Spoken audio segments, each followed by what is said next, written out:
Shalom, selamat pagi. Perkenalkan nama saya Claudia Angelica Pelealu dengan NIM 2314201102.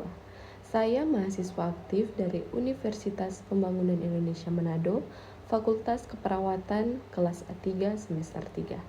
Saya membuat video ini untuk memenuhi tugas ujian akhir semester dari mata kuliah kewarganegaraan dengan dosen pengampu yang terhormat, Enci Widya Mande SHMH. Di video ini saya akan menjelaskan secara singkat tentang kasus pelecehan seksual pada anak di bawah umur.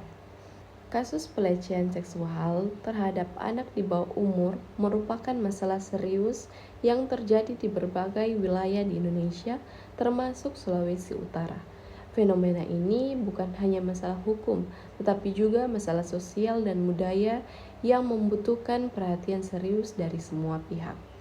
Di Sulawesi Utara, seperti di banyak daerah lain, kasus pelecehan seksual anak di bawah umur seringkali terjadi di lingkungan keluarga, sekolah, dan masyarakat. Pelaku pelecehan seksual bisa berasal dari berbagai kalangan, termasuk orang tua, guru, saudara kandung, tetangga, dan bahkan orang asing.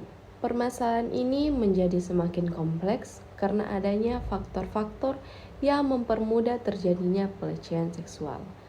Pelecehan seksual terhadap anak adalah suatu bentuk tindakan yang dilakukan orang dewasa akan orang yang lebih tua yang menggunakan anak untuk memuaskan kebutuhan seksualnya.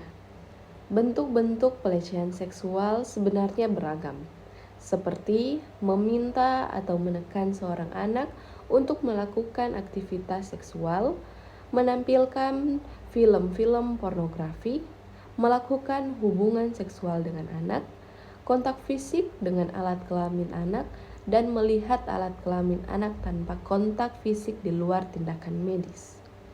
Sementara itu, menurut Kasus Besar Bahasa Indonesia, pelaku seksual adalah orang yang suka merendahkan atau meremehkan orang lain berkenan dengan seks atau berkenan dengan perkara persetubuhan antara laki-laki dan perempuan. Maraknya kasus pelecehan seksual terhadap anak di bawah umur sangat meresahkan masyarakat. Bagaimana tidak, anak yang merupakan generasi penerus bangsa ini dirusak di masa-masa pertumbuhannya.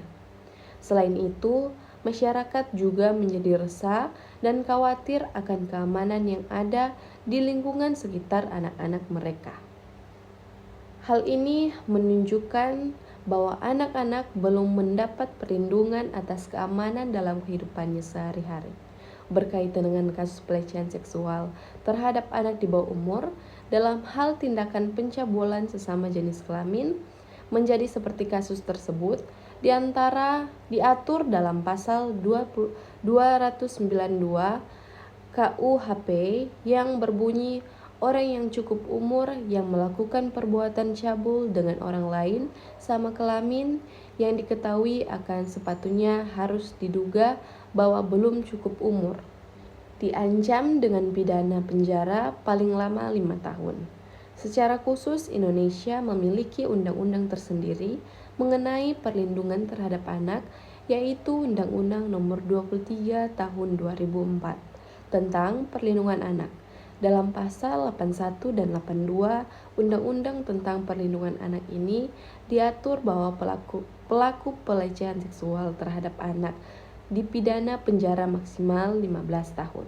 Untuk mengatasi masalah seksual pada anak di bawah umur, kita dapat melakukan memberikan dukungan kepada anak, mendampingi anak, membawa anak ke psikolog, laporan ke pihak berwajib, perkenalkan bagian tubuh anak termasuk bagian tubuh intim sejak dini, berikan pendidikan seks atau kesehatan reproduksi, sosial menyangkut penyakit menular seksual, dan pendidikan perlindungan diri.